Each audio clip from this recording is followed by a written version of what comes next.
Hello everyone and welcome to Ohio University Eastern. My name is E.J. Shodzinski. I'm the Director of External Relations, and it is my distinct honor to welcome everyone to Celebrate Women 2019. Today's celebration, featuring an expert panel and a keynote address by Jessica Lynch, has been made possible by many campus and community groups, and I would like to take a few minutes to recognize each and every one of them. Out of respect for time, please hold your applause until the end. We are proud today to formally announce a 5-year partnership with EQT as title sponsor for this event. The EQT Foundation supports programs that foster inclusion and promote the diversity of communities. This priority is synonymous with Ohio University and our Celebrate Women event, and we look forward to building upon our relationship with EQT for many years to come. Thank you, EQT. Special thanks as well to the following groups from our Eastern campus: Athletics Department, Cultural Life Committee, Dean's Office, Development Advisory Board, Education Club, faculty and staff, Student Services, and the Wallflower Alliance. Thank you to the following sponsors from our campus in Athens: Ohio University Alumni Association, Campus Involvement Center, College of Fine Arts, Ohio Women, University Advancement, Veterans and Military Student Services Center, and the Women's Center. We are also most appreciative of the connection and support from our local community and would like to recognize the following groups: Belmont County Commissioners, Junior League of Wheeling, St. Clairsville Chamber of Commerce, St. Clairsville Rotary, St. Clairsville City Council, Tri-County Help Center, the YWCA, local media outlets who have been so great for this event, and a variety of local veterans organizations. I would also like to recognize Pike 40 Restaurant for the wonderful spread of hors d'oeuvres before the event. How about a big round of applause for all our campus community sponsors?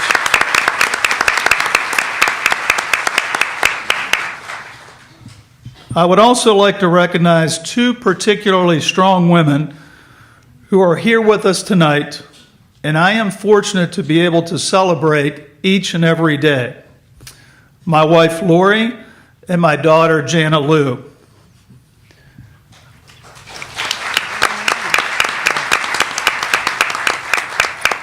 Lori is the unquestioned leader of our family, who also makes a difference in our community as a special education teacher, and Jana Lou is a special young woman with poise and presence beyond her years. Jana, keep listening to Mommy, and you will go far. I love you guys, and thanks for coming. The theme for this year's event is bravery, courage, and determination.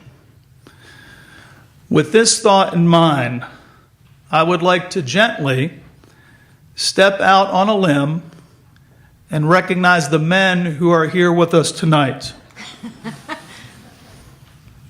After last year's event, I bumped into one of our faculty members and told him I missed him at the Celebrate Women event. And he said, "Oh, I didn't know I was invited." The guys here tonight got the memo. But as you all know, sometimes it takes a while for things to sink in for us guys and for us to understand the message. And it's really humbling to look over to my left and see my family nodding their head.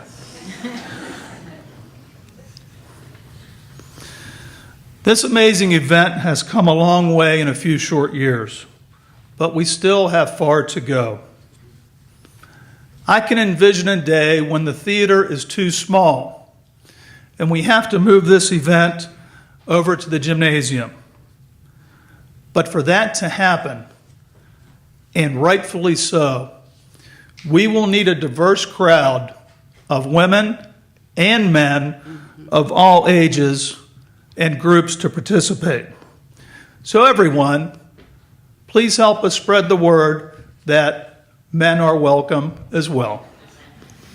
In closing, welcome once again to Celebrate Women 2019. We are most appreciative of everyone's enthusiasm and welcome everyone's participation. Thank you.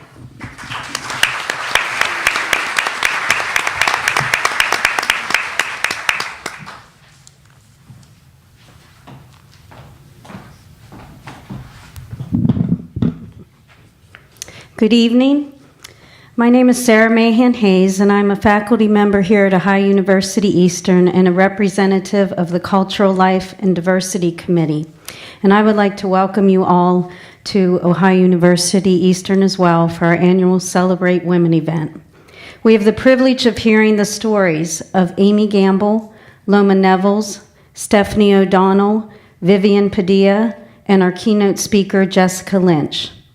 As EJ mentioned, the theme of our program this year is bravery, courage, and determination. While each story is different, I think you will find the common thread of bravery, courage, and determination through each experience. And I would add fortitude, perseverance, and staying power, just to name a few more. Please join me in welcoming our panel and our first speaker, Amy Gamble.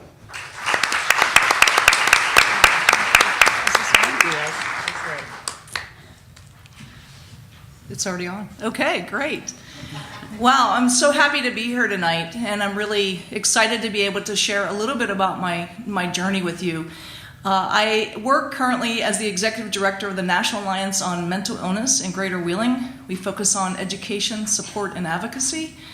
And how I became a mental health advocate, from being an Olympian, being an All-American college basketball player, and also working in corporate America in sales, marketing, and leadership for about 20 years. My life was going along wonderful, and then it was interrupted by a serious mental illness called bipolar disorder. And at the time, I was really afraid of the stigma around having a mental illness, getting diagnosed. And I didn't want to accept that I had an illness. I didn't want to be put in the box of people who had mental illness, and so I did not get the proper treatment that I needed. And so years went by, and as with physical illness, if you don't treat a mental illness, it gets worse over time. And my illness got worse, and 7 years ago, I found myself in a very, very crisis situation where I lost touch with reality, and I thought that my family was trying to poison me. I got in my car and I drove about at 3 o'clock in the morning, and I drove all the way across the country, and I got off an exit in Montana for just a random reason, and I drove to the top of a mountain, and in my confused state of mind, when I got to the top of the mountain, there was a log cabin there, and I thought that it was mine. And so I went into the log cabin, I made some coffee, no one was home, the door was open, made some coffee, made a fire, watched some TV, and then I got back into my car and drove up the road thinking that I needed supplies if I was going to stay there for the winter. So I go up there, get off the exit in Idaho, and I get off of the National Forest exit. Actually, it was snowing and cold, and I ended up getting out of my car, getting stuck in the snow, and then wandering around in the National Forest for 3 days. And at that time, I did not know that I was sick. I had lost insight into my condition. And then there was a period of time when I was walking up this mountain, and I remember saying my prayers and saying, "Oh God, I'm mentally ill." And at that moment, I knew that I needed to keep walking and keep warm, and so I continued to walk through the wilderness, and finally couple people on ATVs came and rescued me. And they took me to a hospital in Coeur d'Alene, Idaho. And if you haven't ever been to Idaho or if you've ever been to Coeur d'Alene, it's a beautiful place. And even in my state of mind, I could appreciate that. But I get to Coeur d'Alene, Idaho, and I spent 3 weeks in the hospital. That was my 10th hospitalization over a period of about 12 to 14 years. And when I got in there, there was a nurse, her name was Shirley. And Shirley gave us a presentation on bipolar disorder. And the one thing that Shirley said to me that stood out was, she said, "You have bipolar disorder, it's a brain disorder, and it's not your fault." And in that moment, all the guilt and the shame that I had felt was really lifted, because I knew that a mental illness wasn't something that I brought on myself. But after I got out of the hospital, after 3 weeks, remember that log cabin I went into? I was arrested for going into that log cabin. And I was taken back to Montana, and the prosecuting attorney and the criminal justice system knew that I had a mental illness, but it did still have to work its way through the system.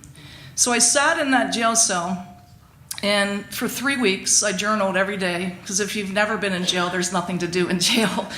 It's not a lot of fun, and the food is really crappy too, by the way. So I journaled, and in that moment in time, I got to this point where I said, "You're going to have to choose." And what was really surreal to me was I was given a stack of magazines, and on the front cover of the Ladies' Home Journal was a friend of mine. So you can imagine going from being an Olympic athlete, an executive in corporate America, to sitting in a jail cell, being completely devastated with where my life had been. But I asked myself to choose, and I made the choice of whether or not I was going to give up, or whether I was going to take everything that I have learned and use that to help other people. And so I chose B. And since that time, 7 years ago, I got on a really good path with my treatment. I learned how to manage my condition. And I've spoken to over 7,000 people in the last 4 years. Last August, I won a national award for my mental health advocacy work from the Substance Abuse and Mental Health Services Administration. And when I set out to do this work, I didn't set out to win awards. I set out really with the courage to heal. And it's very difficult to, as you can imagine, to meld all those lives together. But a lot of hard work and a lot of determination and perseverance to want to make a difference in other people's lives has really made a difference in mine. So thank you very much.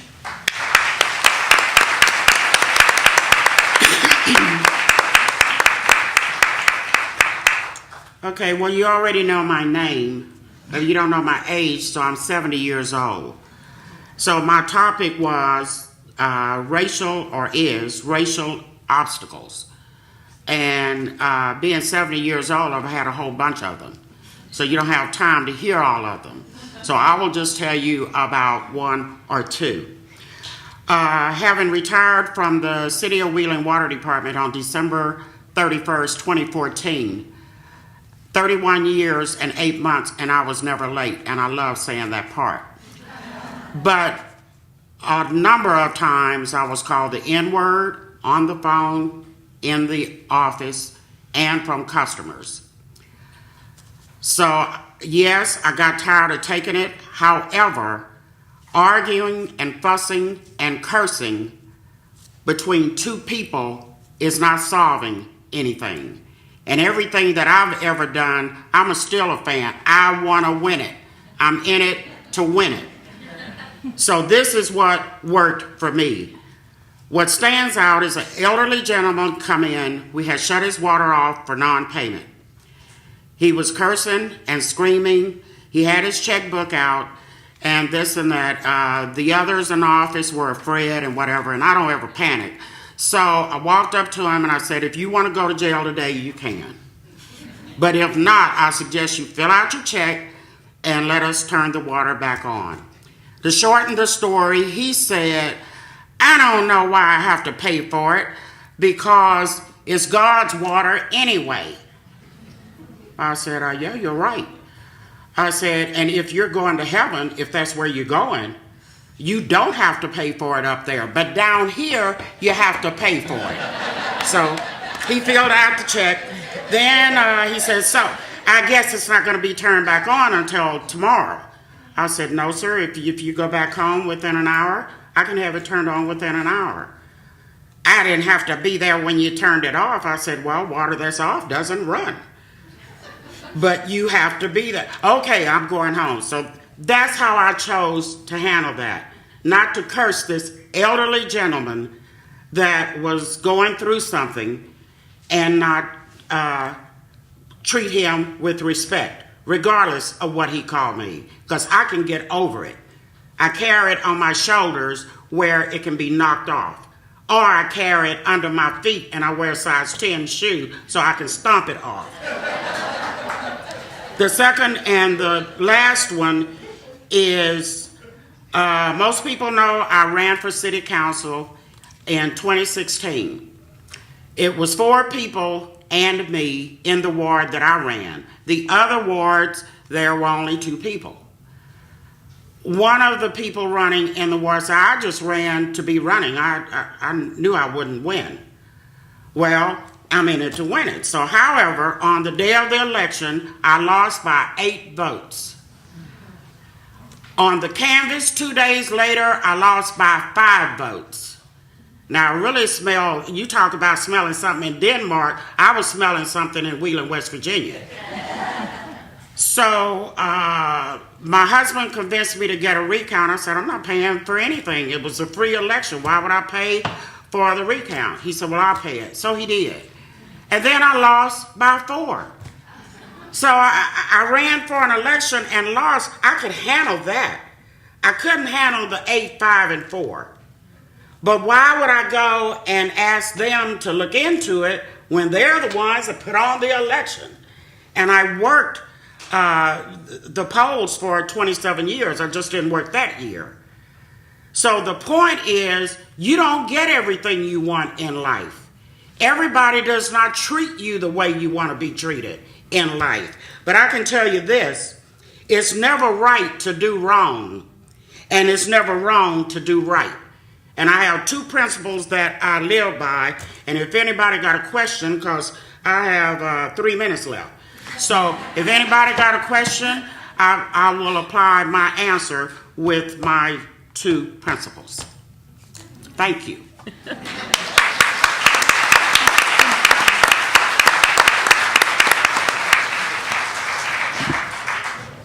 I don't know that I need a mic. My name's Stephanie O'Donnell, and I'm a teacher in Ohio County Schools. I teach 7th grade special ed. And everybody knows that life is like a roller coaster. And I would say 3 years ago, I was on top of the world. I had just received a notification that I was nationally board certified for teaching. I was pregnant with my son, who was going to complete our family. I had a 6-year-old daughter already. And I was just named the 2016 Wheeling Chamber of Commerce Teacher of the Year for middle school teachers. So I was pretty excited. And then June came along, and I had my son 3 weeks early. And on the way out, he decided he was going to aspirate some meconium and had to spend the first 8 days of his life in the NICU in Pittsburgh. He had to be life flighted to Pittsburgh. While we were in Pittsburgh, 2 days later, my nephew, who was 8 years old at the time, who has severe autism, burnt down my sister's house with her 4 kids inside, but everybody was fine. It was just a matter of their house was now demolished, and I have a 2-3-year-old in the NICU in Pittsburgh, and all my family, I come from a big family, we're all local, so we were all able to be there for one another, but it was a very stressful situation. After we get through the NICU and the fire, 2 months later, my son's 2 months old, I go back to the OBGYN for my checkup. If anybody's had a baby, you know you got to do that. And when I was there on the way out, I just happened to mention in passing, hey, what are we going to do? I think I have a clogged milk duct. They examined me and said, not so sure about that. And I was like, okay. The very next day, they scheduled me for a mammogram, and that was my first at the age of 33. They immediately took me next door to do an ultrasound didn't like the results of the ultrasound, scheduled for a biopsy the very next day at like 6 o'clock in the morning. I said, you do realize I'm on maternity leave, right? Like I have like a 2-month-old. They didn't care. So we went in for the biopsy. After the biopsy, I didn't even get to leave the office before they confirmed that I did have breast cancer. I made it to the, made it out into the waiting room, saw my husband, my mom who were waiting, and I was like, yep, it's breast cancer, let's go. You know, so we made it home and I had my meltdown. A month later, they did a double mastectomy and came out and said, looks like it didn't hit the lymph nodes, so you don't have to go with the more aggressive chemo. You might get to keep your hair. For anybody who knows me, I had really long hair, and that was kind of like my feature. That was me. And we started to celebrate. However, the pathology came back and it did hit the lymph nodes. So they had to go back in and do another surgery, get the rest of the lymph nodes that were affected until I had clear margins. So that meant I had to go with the more aggressive chemo, and it was 8 rounds of immune compromising chemo. I did lose all of my hair, which is probably the worst part for me. And it was called the Red Devil chemo, which is ironic since my school mascot, we are the Red Devils.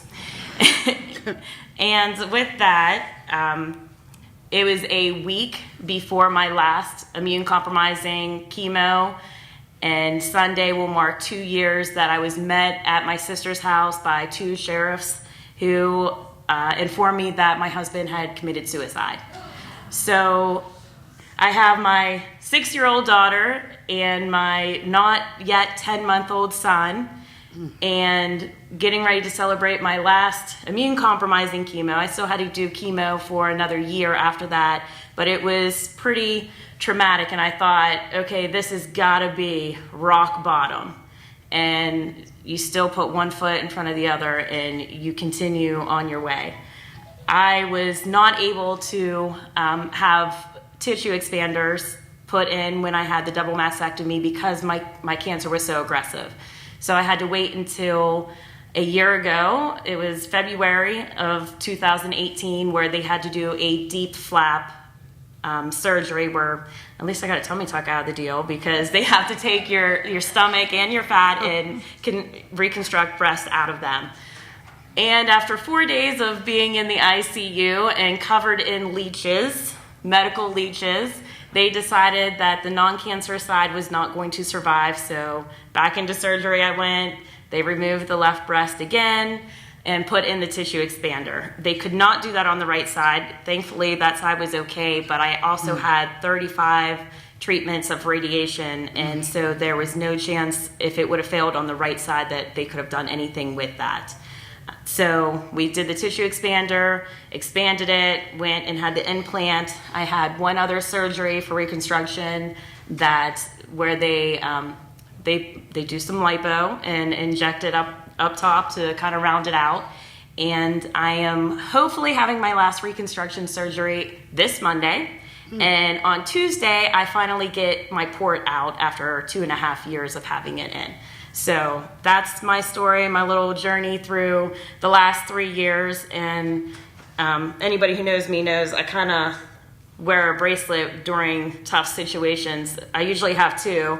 One says, "The Lord is close to the brokenhearted and saves those who are crushed in spirit," for my low days. And the other one is another one that says, "Always believe something wonderful is about to happen." And that's kind of been my mindset for the last 3 years, that I've already been at that rock bottom, so there's nowhere to go but up from here. That's right. So, my name is Vivienne, and walking into this panel, Amy goes, "So can you tell a story in 5 minutes?" I'm like, no.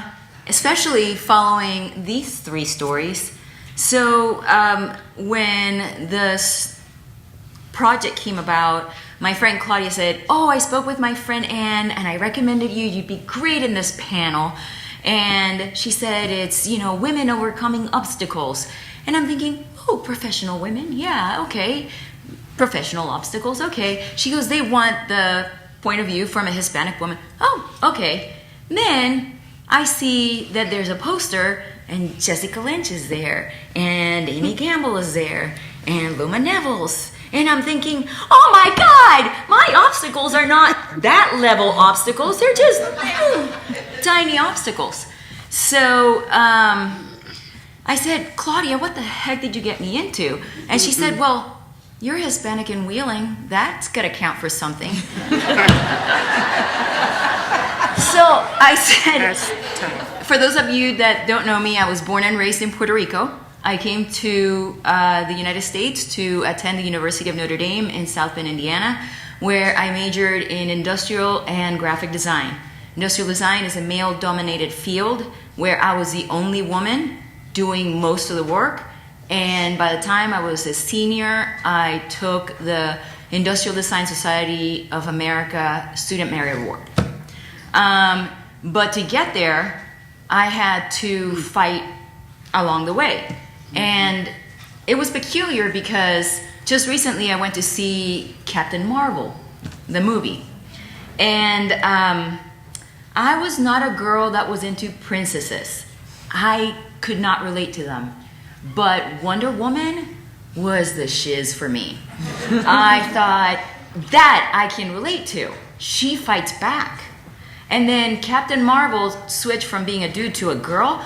Wow, I get this girl. I understand her. I like Carol Danvers. And the principle was that no matter how many times she got knocked down, it didn't matter what odds she faced, she just got back up. She learned a different way to figure out a problem.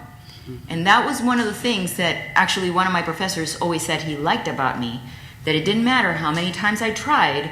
If it failed, the first 15, on the 16th I would get it, and I would have learned something completely different that nobody else had figured. So when I was little, fascinated by Carol Danvers, I wanted to get my own Columbia Space Shuttle kit and put it together. My father said no. I said, but it's my birthday money. I was 8, by the way. And he said, that's a boy's toy. You are not getting a boy's toy. You don't even know what to do with it. I said, okay. So I walked away. But then, as it just so happens, my godfather was going to the mall with his kids, and I went with him. And I brought my money, and I bought myself the kit. So I hid in my closet, and with a flashlight, I started putting that space shuttle together every night. And by the end of 2 weeks, I had a fully functioning operating arm on the space shuttle with the bay doors and the big illuminating light.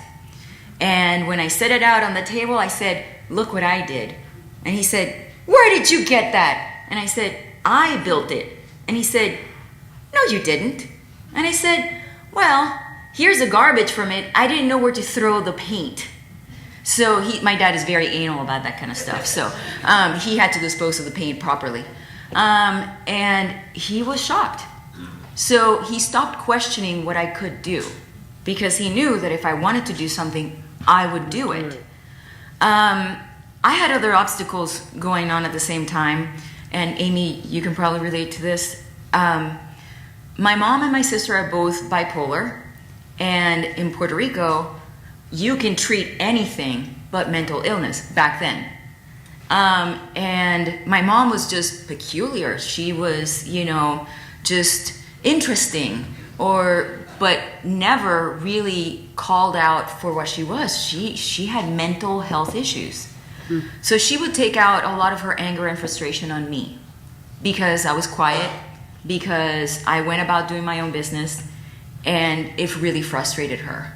And I never held it against it because I saw her struggle. This woman has the IQ of a genius and was a professor of microbiology, but she would crack when she would get home if there was a cornflake left on the countertop. And there were certain things that would just trigger her, and she would just take it out on me. And because my sister also has the same, problem, the same disease, they kind of commiserated, and I became the focus of that. So my way of dealing with that problem was I got involved in sports. I got involved in after-school activities. I taught myself how to cook. I was doing most of the cleaning, and I made extra money by falsifying signatures on tests for a price. So, because with good design skills, you can fake anything. And so I was sent to a high school that was all girls. It was private, and the only reason I was admitted was because I was a scholarship kid. My family had, believe it or not, even though my mom was a professor and my father was a judge, they worked for the government, so they earned close to nothing. And so I was sent to this high school because it was the best, and it was going to give me the best resources to move on with my life. But I was the poor kid. I was the scholarship kid. So I had to keep up with my athletics, and I had to keep up with my grades. And if you think that even wearing a uniform, they can't tell that you're poor, oh, where did you get your hair cut? They know. So I was always ugly and poor, according to most of the girls. But what I solved that was for my quinceañera. If most of you don't know that in Latin America we celebrate 15 instead of big 16. So for my quinceañera, you usually have this big party, right? They dress you like a freaking white cupcake and everybody gives you money. So I told my dad, I'm not wearing a cupcake dress. Not doing it. And so he said, what are you going to do? And I said, well, just have a regular party and tell people to donate to my internship seamstress fund. And he said, what? I said, I spoke to the designer in the Capitol, and she said that if I paid her this amount for 3 months, I could be her intern. So I interned for a Puerto Rican fashion designer, and I learned how to pattern and sew. So by the time I was a senior, I made my prom dress, and nobody looked like me. I rocked it. Dynasty was in vogue. I had the door knocker earrings. Things haven't changed very much. I had the door knocker earrings and this beautiful gold brocade dress that had lame peplum going down all the way to the floor and a ruched lame pleated top strapless. I stood out so much that I made the cover of the newspaper the next day. So I got accepted at Notre Dame, and I went to swim and dive over there, and my roommate was mad at me one day because Notre Dame used to have what was called the swimming test, and a lot of the girls that knew I was a swimmer said, oh my God, how do we pass it? I'm like, don't worry, let's just go every day. I will tell you how to keep your breathing, how to keep your pace. You can do the 4 laps. It's going to be okay. And for those of you that haven't swum, a lot or don't know what it's like to cross 4 lanes in an Olympic pool, it can be hard. So they all went with me, and my roommate Mary, I said, Mary, aren't you coming? And she's like, oh no, I was an aerobics instructor back home. I should be fine. And I said, okay. Well, when test day came, everybody that I had trained passed. Mary did not. So Mary came back, and she was very angry, and she told me the only reason you're in this school is because of affirmative action. And I said, oh, it has nothing to do with the fact that I got 300 points more than you did in the SAT taking it in a foreign language, and I speak 3 languages more than you do, right? So I had the last laugh because the swimming is enforced and you have to do it for a whole semester. So Notre Dame gets really cold in the wintertime. And when we were meeting all together for dinner at the dining hall, Mary had just finished her swimming session, and she ran in after walking 15 minutes across campus. And she was angry, and she was cold, and she took off her scarf, and we heard this pop. And this big thunk of ice and black landed on the table. And we're like, help. So we look at her.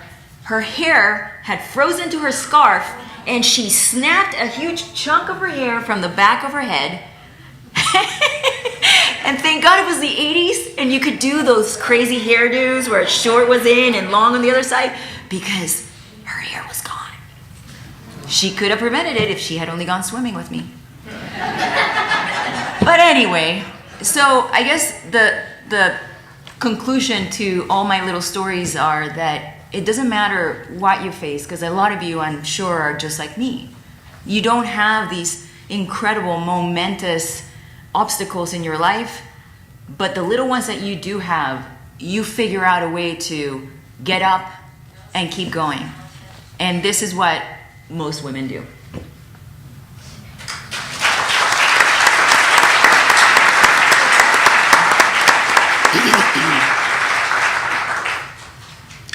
Thank you, panelists, for all those wonderful and inspiring stories. At this time, we'd like to open up questions from the audience for any of the panelists.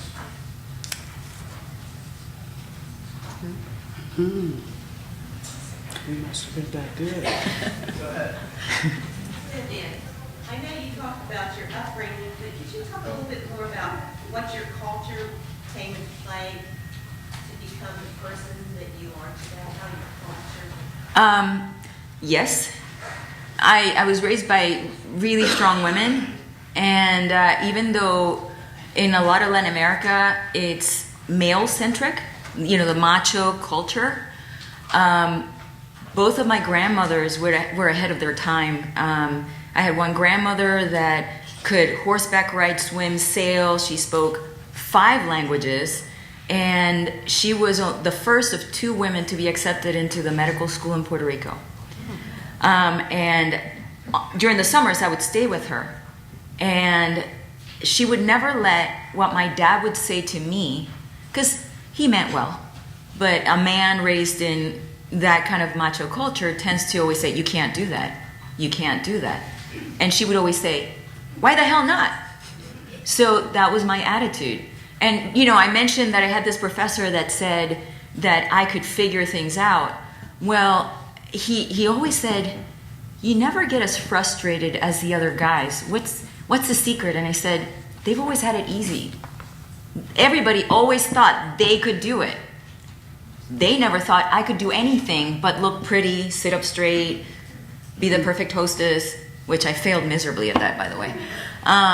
But then the other grandmother was this professor of literature, and she enriched my life by making me read all these, not just Latin American and Hispanic authors, but authors throughout the whole world. And she opened my eyes to more than what my country brought to me.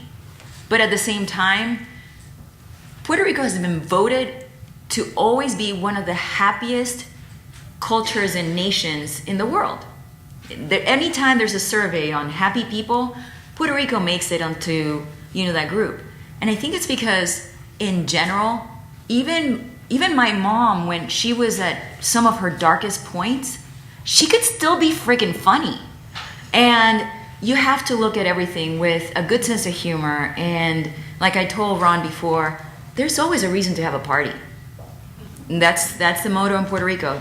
What? You have chicken, you got coconuts, you got pig, we're having a party.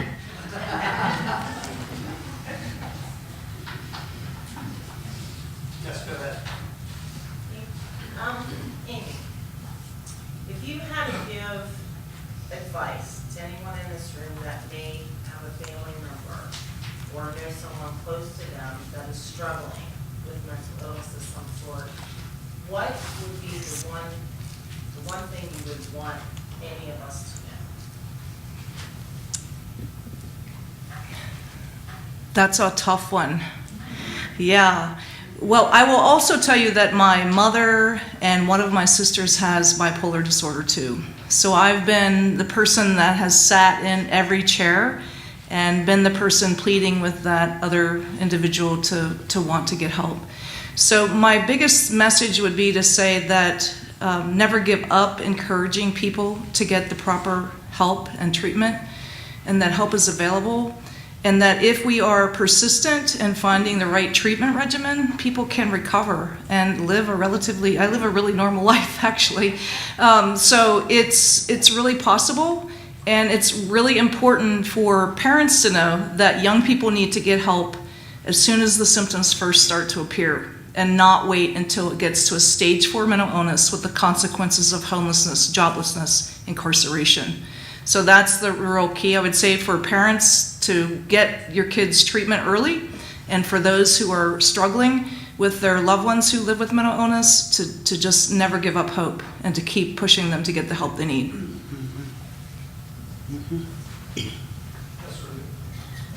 Loma, have you or will you run for public office again? No, I will not. That's easy.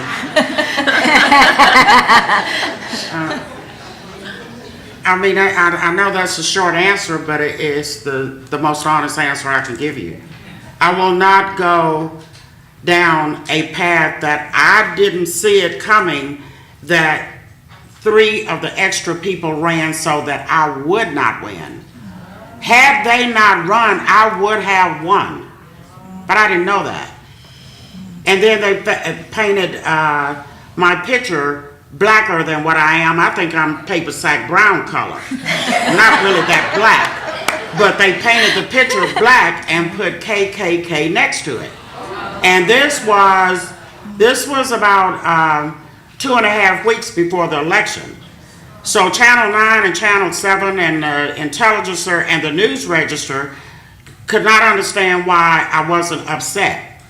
I wasn't upset because I saw it as another piece of bait, and I don't fish. So I wasn't taking it because it would have been, interfered with the next few, days that are left. And so I just ran on to see how good it was going to be. But now I am on 7 boards in Wheeling, and I work harder than I think all of the councilmen put together.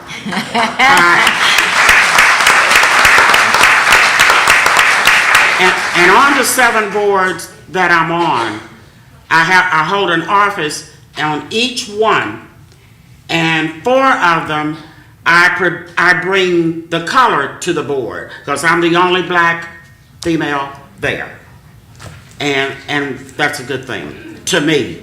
But I worked my way up doing that without screaming and hollering and cursing.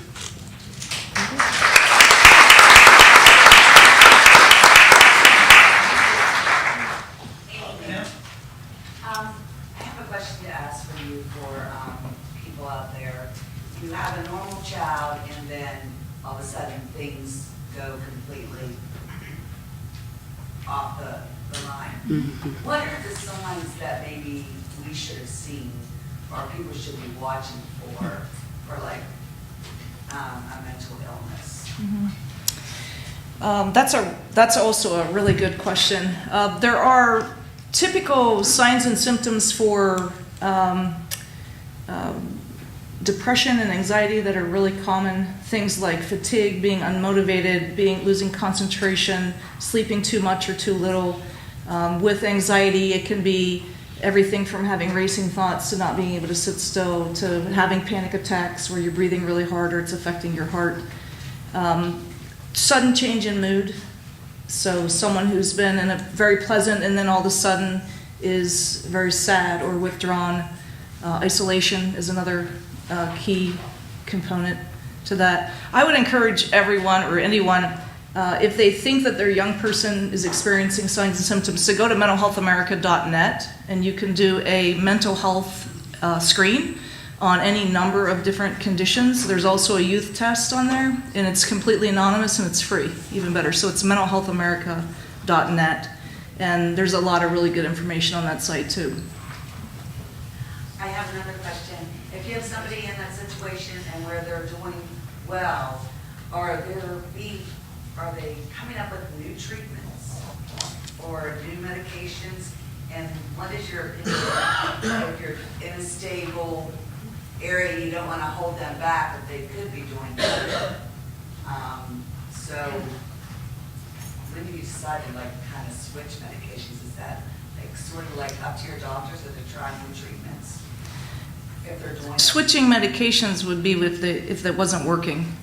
That's when you switch. So if things are going well, you want to keep everything the same. So think about mental illness like you would a physical illness. Just think about our brain health, right? It's a diagnosable illness that affects our thinking, emotions, and behavior, and then disrupts our ability to work or go to school, carry out daily activities. So affects our ability to live, laugh, and love. So if that treatment is helping that person be able to participate in life, then things are good. And then you don't have to worry about changing. That's wrong. My question is for Stephanie. I've never heard anything like that 3 years that you went through, but I was wondering if there was ever a single moment or a single thought that maybe got you through like the absolute low points, and if you were comfortable sharing what that was. Absolutely.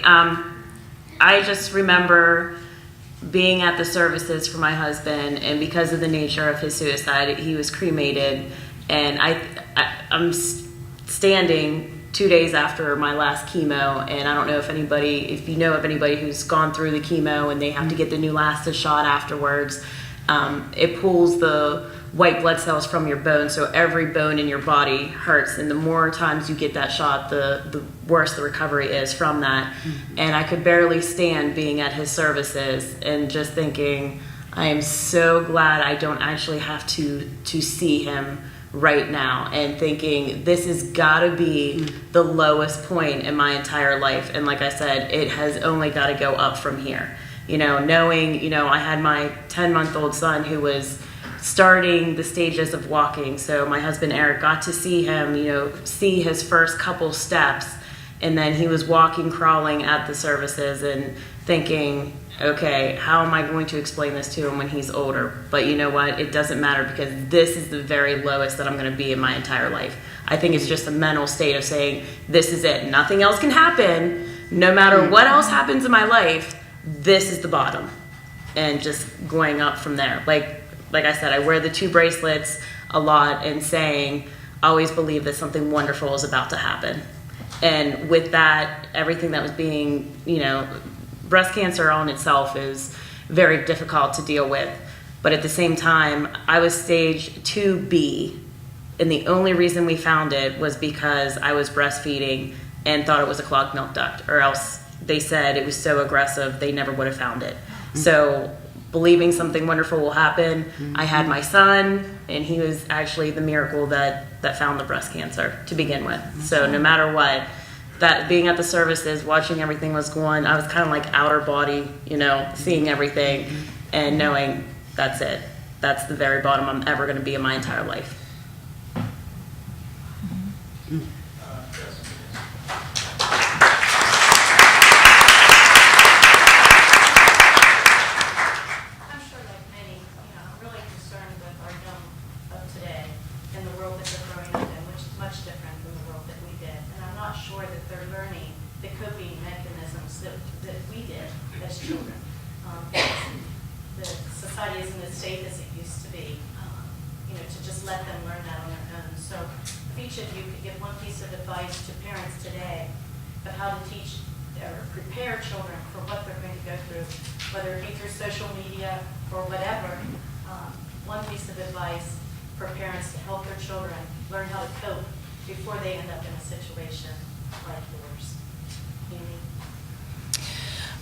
Sure. I think that the key is teaching resilience, and because of what you said, that our culture isn't as safe as it used to be, where we could, go out and skin our knee, and that we would just pick ourselves back up and, put a Band-Aid on and keep going. And so that's not how our culture is today. But there's still a lot of room for resiliency building. And the thing that comes to my mind is teaching kids that it's okay to fail. And that's the thing that we're doing a real disservice to our young people today, in thinking that, that failure is like the end of the world. And so if we can teach them that it's okay to fail, and that succeeding is really about failure, and keeping to have the perseverance that it takes, and pointing to people who are inspirational. in that way to help young people have the example. They need to see adults who are willing to be vulnerable and to demonstrate that it's okay to have difficult times, and this is how we got through it. So building resiliency is important. Absolutely. You know, going off of that, not everybody should get a trophy. I'm done with that.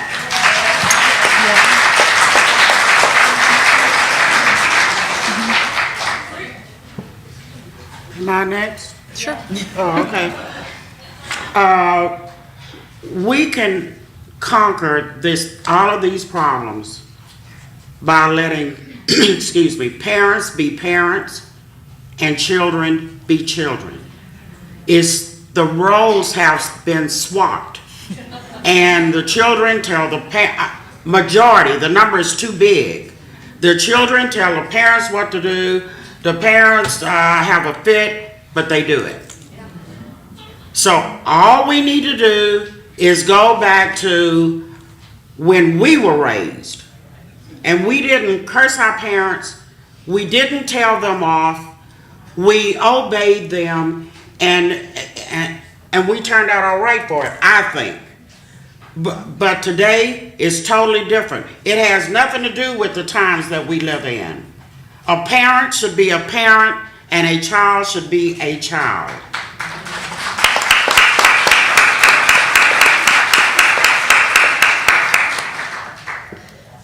My piece of advice goes along with what they've already said, you know, letting the kids fail.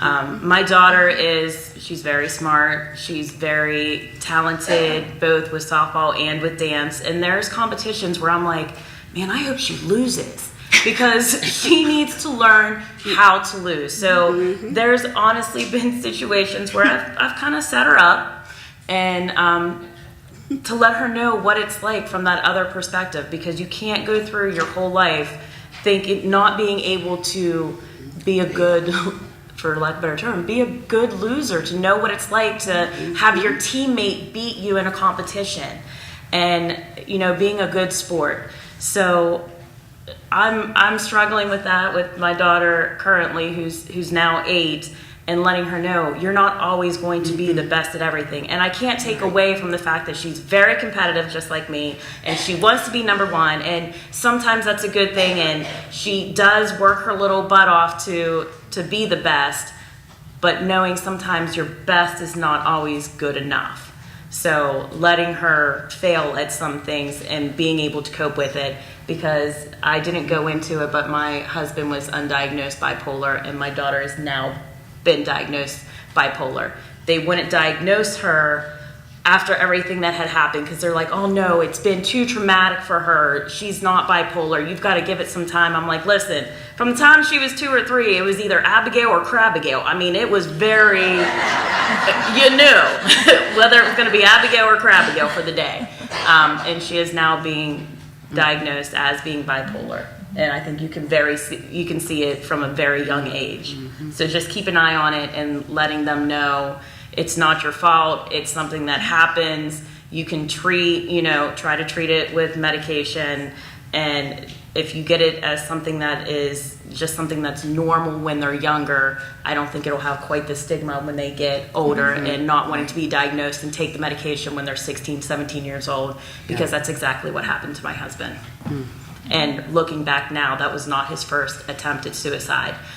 Whether before me or with me, he had attempted before, and 3 years prior to his last attempt where he succeeded, my biggest regret was not making the psychiatrist keep him and say, I think he's bipolar. And then afterwards, I found out that he actually was, after the fact.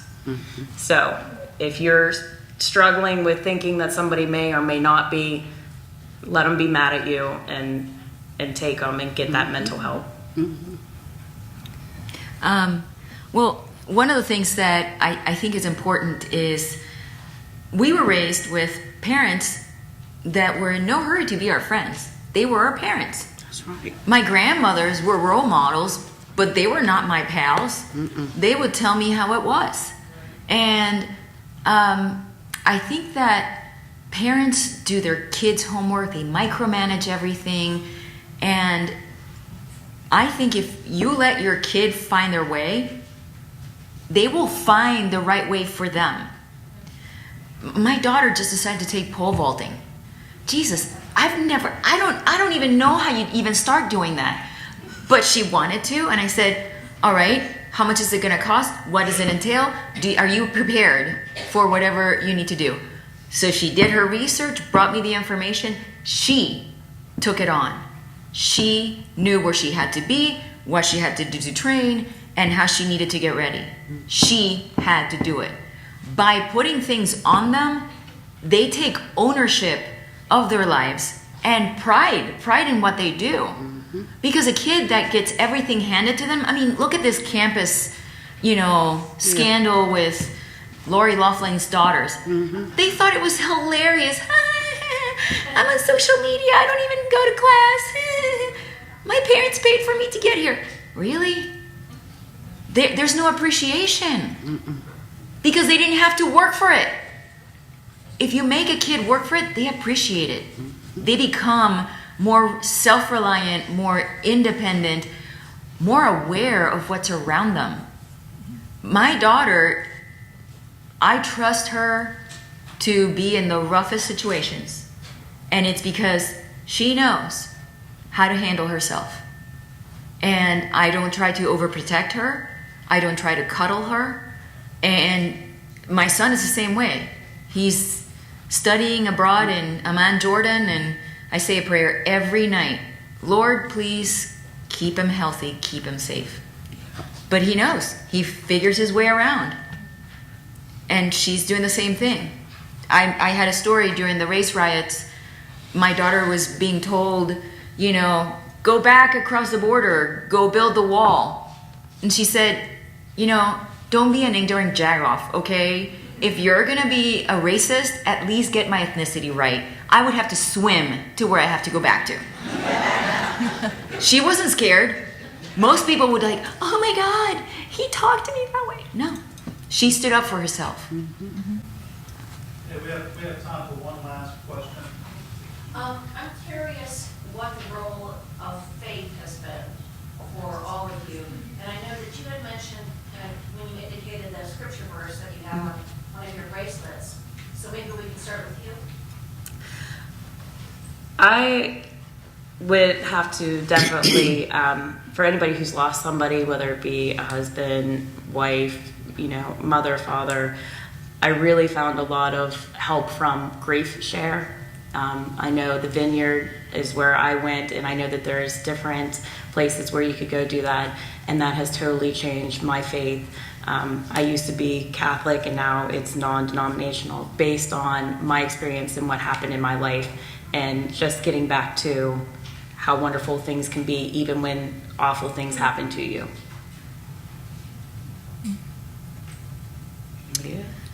I'm a Catholic. I went to Catholic elementary, middle, high school, and even college. I don't wholeheartedly agree with all the dogma of the Catholic Church, but there's a certain comfort in the practice of the faith. And believe it or not, it's an amalgamation of all the studies of other religions and how similar they are to the Catholic faith. So I have brought up both of my children Catholic, and just like me, they see flaws within the system, but there's flaws in every system. And what I try to remind them is that there is one tenet that is holding true, and that there's one almighty power that you need to turn to whenever things get hard, because your life is through that all-power grace. So to find that grace for yourself, you need to rely in that all-power. And my son, he goes to church, he was an altar server, and no matter how bad things get, I always say a little prayer. Derive comfort in that prayer, because you're talking to the only person that can help you outside of yourself. And that's the way I approach things.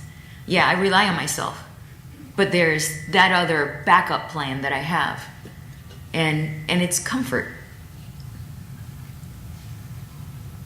Well, my faith is in God the Father, God the Son, and God the Holy Spirit.